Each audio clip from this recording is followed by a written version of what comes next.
Well, here's a little problem I had with my Mustang, and I suspect quite a few other Fords as well.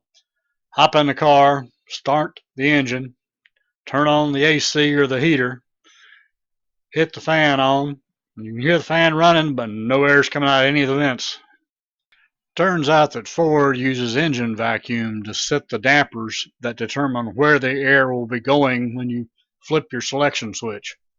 No engine vacuum, no damper adjustments, which in this case means there's a little black hose that runs along the back of the firewall that probably needs to be checked and replaced.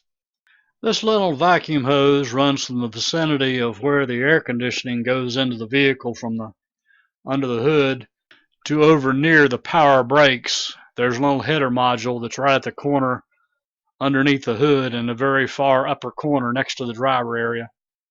In most cases, this little plastic hose is going to break right at the air conditioning lines, and you'll see an open connector there. Over the years and with the engine heat, the hose gets very brittle, and usually it just falls away here. Now, the first step in repair is to go ahead and remove this boot and make sure that none of the plastic hose is left inside of it by using a screwdriver or other similar tool to push out remaining broken hose in the fitting.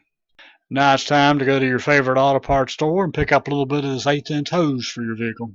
Now, obviously, you don't want to have to go through this again, so what I decided to do is get a piece of old vacuum hose. It's about 3/16 inside diameter and slide it over top of the 1/8" vacuum hose that controls all of your dampers for your HVAC.